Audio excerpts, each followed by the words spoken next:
right, now a pasticcio translates to a molded pie. And you need to start out with a sweetened pastry dough. So here we have a dough that I made, Walter, Right.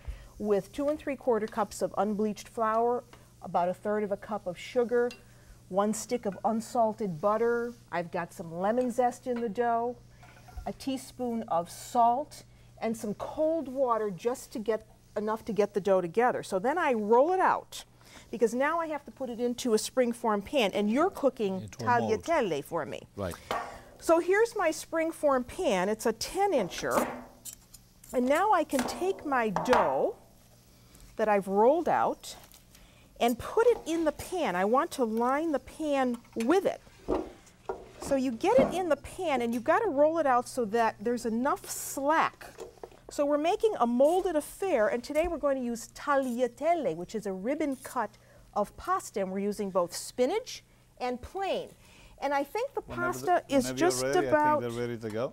ready. So what we want to do now is drain it. So he's going to drain it off for me and put it into a bowl. But before we do that, Walter, I've got to get my bechamel sauce. I'll wait till this drains completely.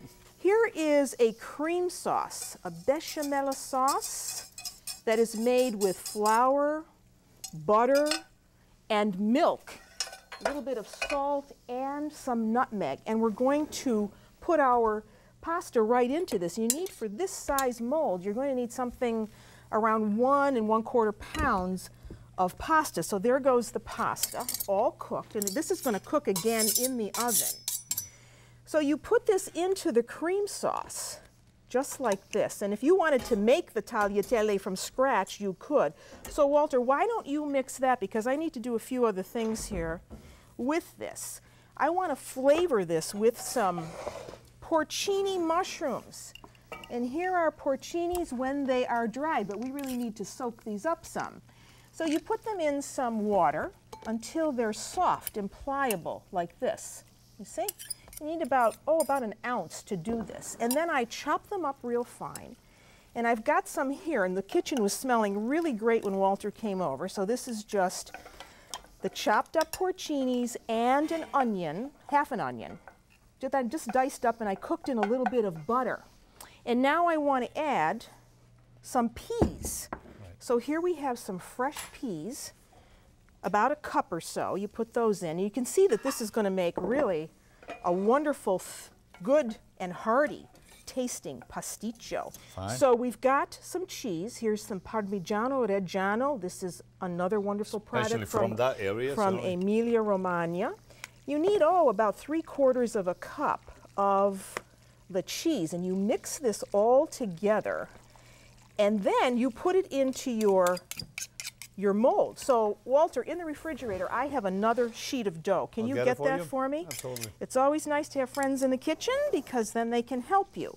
So now this goes right into our mold. And that should be just enough to fill it. Okay.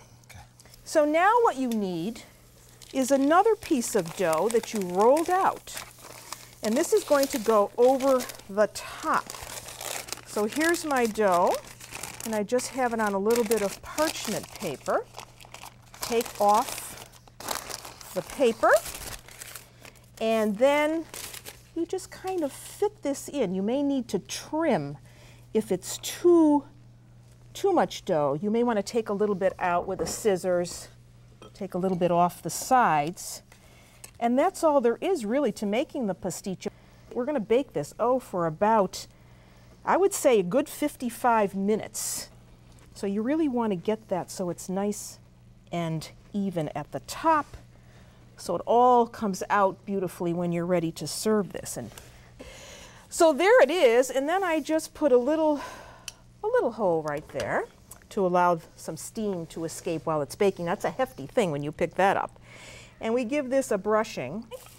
All right, then I put it on a cookie sheet, because in case it decides to weep, I have something that will catch it. So there it is, the pasticcio alla ferrarese going into the bottom oven. And when you take it out of the oven, you want to go around the outside. To loosen it? Just to loosen it, but if you've greased the pan well, you shouldn't have a problem. But you want to go around the outside and then carefully release it. So release your spring so it doesn't. It's beautiful. Is it okay? Absolutely beautiful. And you see how nice that is. And you know, a trick I use is if the top is nicely browned, I take it out of the oven and release the sides after it cools down. But if I see that the sides still need a little browning, I put it on a bake sheet and put it back in the oven without the rim. Great idea. Pasticcio is a first course, but you know here it would be dinner, right? Certainly. Absolutely. So I want to give you it's a a nice rich, one. It's very rich. Is this big enough? More than enough. More than enough. This will serve about 8 to 10 people. Okay. Beautiful. Look at how beautiful that is. Absolutely. Walter. Very nice. That's your piece. I think it's gorgeous. We should show everybody at home how beautiful that looks.